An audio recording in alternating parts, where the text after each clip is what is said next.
सदर कहता है जो कि साबिक एक वजीर है, वो कहता है कि पाकिस्तानी जो मईशत है इसका इन्होंने कबाड़ बना दिया है। जितनी भी सनतें थीं, साबिक वजीर और ईवान सनत व तिजारत का सदर कहता है, टीवी पर आकर कहता है कि इन्होंने मिलों का और फैक्ट्रियों का कबाड़ खाना कर दिया है। जब से ये आए हैं 150 मिलें पाकिस्तान में बंद हो चुकी हैं, 150 मिलें पाकिस्तान में बंद हो चुकी हैं और 6 लाख लोग बेरोजगार हो चुके हैं इनके दौर हुकूमत में। जबकि ये बेशरम, इनको शर्म भी नहीं आती, डीठ होके झूठ बोलते हैं और कौम का मजाक बनाते हैं। कहते हैं कि मईशत तो संभल गई। ऐसे संभलती है मईशत कि 150 मिलें और फैक्ट्रियां बंद हो गई, 6 लाख लोग बेरोजगार हो गए, 40 मिलिटारी नेशनल कंपनियां अपना साजो सामान समेट कर मुल्क से भाग गई है कि इस मुल्क में हमारा कोई मुस्तकबिल नहीं है, क्योंकि ये चोर बैठे हैं, ये कब्जा माफिया बैठा है। ये सिर्फ अपने आप को नवाजने के लिए, अपने आप को संवारने के लिए, अपने ख़ानदान को संवारने के लिए ये ख़ानदान बैठा है। इसलिए उन्होंने कहा हमारा कोई मुस्तकबिल नहीं है। 40 मिलिटारी नेशनल कंपनियां मुल्क छोड़ के भाग चुकी हैं।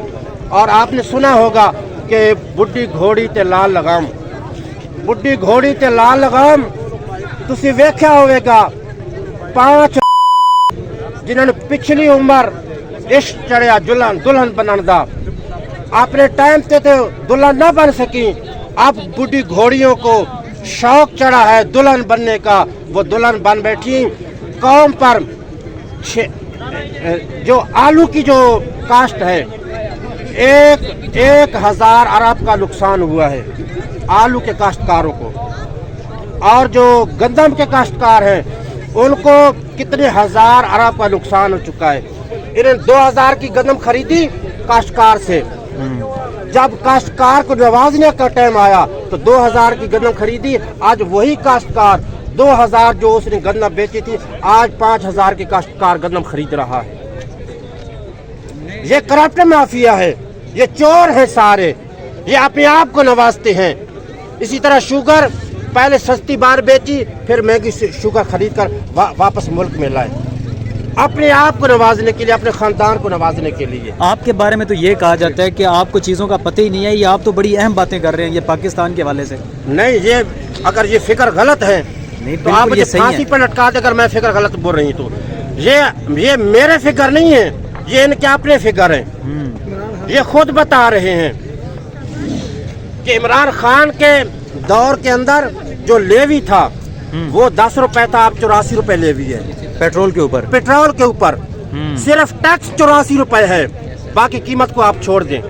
ये मैं नहीं कह रही, ये फिक्र है जो हकीकत पर मबनी है, जो मैं बात कह रही हूँ। तो फिर भी ये कौम को बेवकूफ़ बनाते हैं, फिर भी ये कौम को उल्लू समझते हैं कि कौम को कोई कौम जो है वो चे है, वो कौम जो है वो रोटी को चूची बोलती है। ये हमेशा से कौम को बेवकूफ़ बनाते हैं। जिम्मेदार किसे समझते हैं? इसका जिम्मेदार भाई लोग हैं, इनकी तो कोई औकात नहीं है। ये तो अर्दली है, ये तो लेले हैं, इनको तो गरिबान से पकड़ के आप जहां मर्जी ले जाए, इनकी तो कोई औकात नहीं, कोई हैसियत नहीं है। असल जिम्मेवार इस मुल्क की तबाही और बर्बादी के, इस मुल्क का जो सत्यानाश किया है वो भाई लोगों ने किया है। भाई लोग सबसे बड़ी फसाद की जड़ है, जो इस मुल्क में फसाद बरपा है, इस मुल्क में जो मईशत का बेड़ा गर्क हो गया, इस मुल्क में जो लोग बेरोजगार हो गए, इस मुल्क में सनत और तिजारत बंद हो गई।